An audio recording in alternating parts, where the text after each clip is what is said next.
JITAP contre la Fédération camerounaise de football. Ou c'est JITAP contre Samuel Eto'o-Fils. Ou c'est le SINAFOC contre la Fédération camerounaise de football.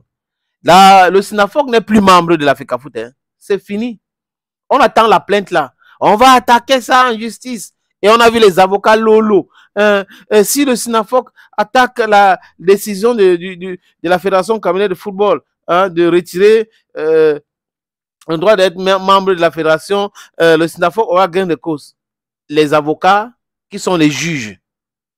Oui, ils sont les juges au même moment. Donc, ils sont avocats, ils vont défendre le SINAFOC. Après, c'est eux qui jugent encore. Ils ont déjà donné leur verdict et le SINAFOC a déjà gagné. Ça, c'est de la distraction.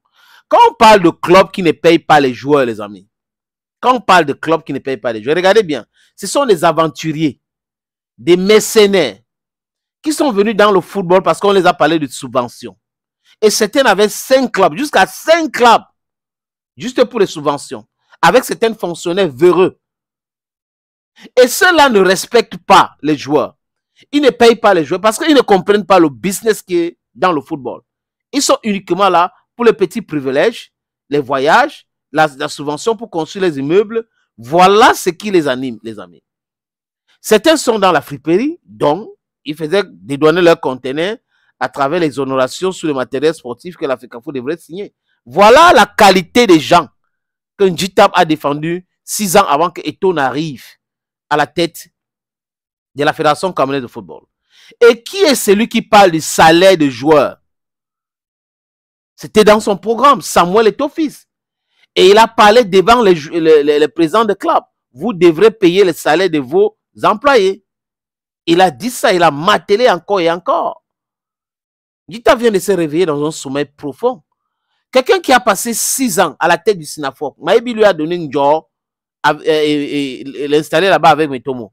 Et il chasse Metomo parce que Metomo n'était pas dans ses plans ou ne voulait pas être complice de ces plans-là pour créer les problèmes à la fédération, pour chercher à imposer la normalisation pour rebondir.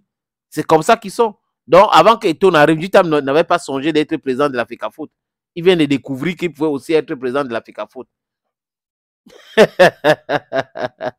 Il faut en rire, les amis. Il faut en rire. Maintenant, JITAP est certainement ami de ces mercenaires, ces aventuriers qui sont présents des clubs qui ne payent pas les salaires des joueurs.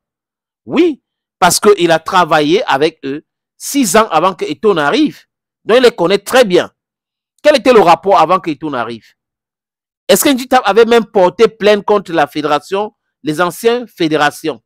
Donc, Maître Happy a été dans la normalisation. Est-ce que JITAP avait porté plainte sur les histoires des salaires contre la FECAFOOT?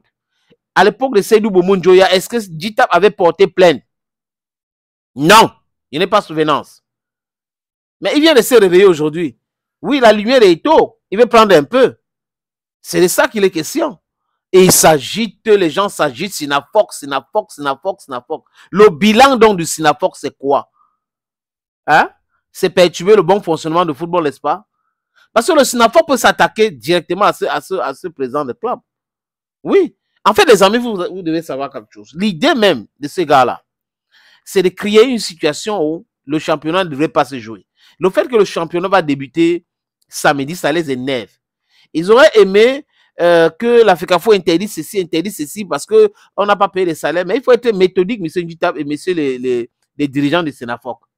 Hein? Voilà l'idée que vous avez dans votre tête. Parce qu'on a seulement 5 les autres, donc ça sera insuffisant. Il faut les interdire cela et on va dire que le championnat ne se joue pas. C'est parce que la FECAFOOT est incompétent. Vous avez ramassé le caillou, l'oiseau de Dieu a vu. Plainte par-ci, plainte par-là. On attend donc la plainte au niveau de la Cour pénale internationale. Oui, il faut porter plainte là-bas aussi. Le SINAFOC n'est plus membre de la Fédération camerounaise de football. Il faut porter plainte. On attend encore les plaintes de ceux qui disent qu'ils vont contester les statuts de la FECAFOOT. Ceux qui parlent de la conformité. On attend vos plaintes. Plainte, tous les jours, plainte. Et c'est les mêmes gens. Les mêmes gens qui mangent l'argent de football depuis longtemps. Les mêmes gens qui grappillent autour du football depuis longtemps. Il y a même certains qui ont des clubs, mais qui n'arrivent pas à faire fonctionner un journal. J'ai dit un journal. Ils sont directeurs de publication, ça n'arrive pas à fonctionner normalement. Ils sont présents des clubs. Ils vont payer le salaire des joueurs avec quoi? Si ce n'est pas la subvention qu'ils attendent. Et c'est pour ça qu'ils sont en train d'aboyer. Le football, c'est le business. Monsieur Jérémy Solen Jitap, on attend donc votre bilan 6 ans avant que Eto'o n'arrive. Vous êtes président du Sénafoc depuis 9 ans. Les histoires des salaires des joueurs là, ce n'est pas aujourd'hui que vous découvrez cela. Vous avez joué au Cameroun, monsieur Njitap. Est-ce qu'on vous paye votre salaire?